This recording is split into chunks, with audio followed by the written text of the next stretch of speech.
Penelitian tentang tidur dan mimpi terus dilakukan dan tetap menyimpan banyak misteri.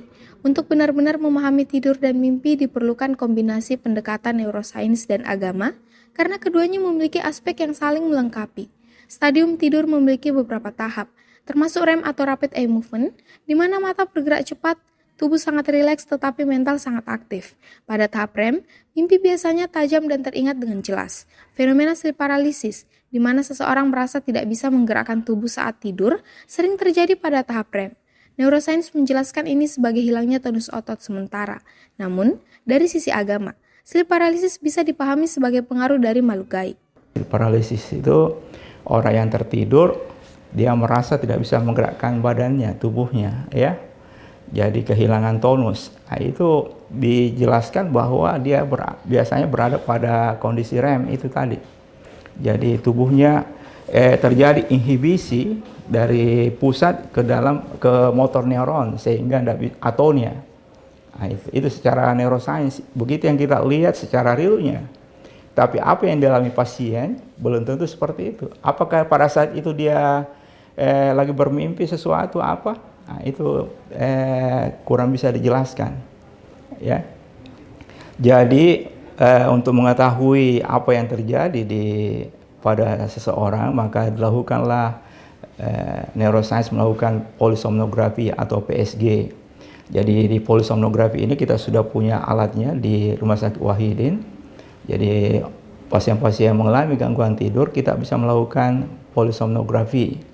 Jadi diukur, dipasang di dadanya untuk mengukur dia punya heart rate-nya, ya, bagaimana denyut jantungnya, kemudian dipasang elektrod di kepala untuk mengetahui stadium tidurnya, kemudian dipasang juga untuk mengukur saturasi oksigennya, ya, kemudian dilakukan perekaman gerakan pada ekstremitasnya sehingga kemudian ada videonya sehingga kita bisa nanti apa yang terjadi pada orang yang bersangkutan pada saat dia tidur. Nah, itu.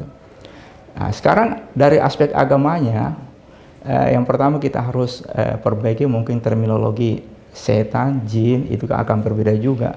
Kita seolah-olah merasa bahwa setan itu biasa dihubungkan dengan pengaruh baik, pengaruh buruk, ya. Kalau jin itu ada makhluk halus lah seperti itu. Jadi orang-orang seperti itu biasa dia punya sensenya bahwa ada sesuatu atau seseorang yang merasa menekan dirinya sehingga tidak mampu melakukan, tapi sifatnya temporer. Nah, itu.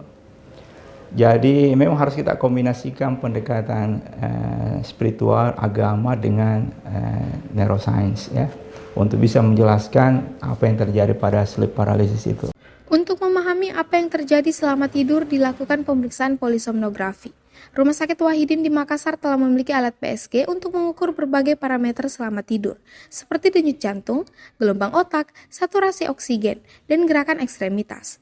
Pendekatan spiritual juga penting dalam agama Islam. Ada anjuran untuk berwudu dan berdoa sebelum tidur. Ini membantu menjaga ketenangan pikiran dan tubuh, mengurangi kemungkinan mengalami fenomena seperti sleep paralysis. Selain itu, kebiasaan tidur yang sehat juga penting, seperti tidak menonton TV atau menggunakan ponsel sebelum tidur, serta menghindari kafein. Kesadaran akan hubungan antara mental dan fisik serta pentingnya tidur yang berkualitas dapat membantu mencegah gangguan tidur. Dengan kombinasi pendekatan neuroscience dan agama, diharapkan pemahaman kita tentang tidur dan mimpi akan semakin mendalam, membantu lebih banyak orang mencapai tidur yang sehat dan berkualitas. Feni Septiani Sumal, Unhas TV.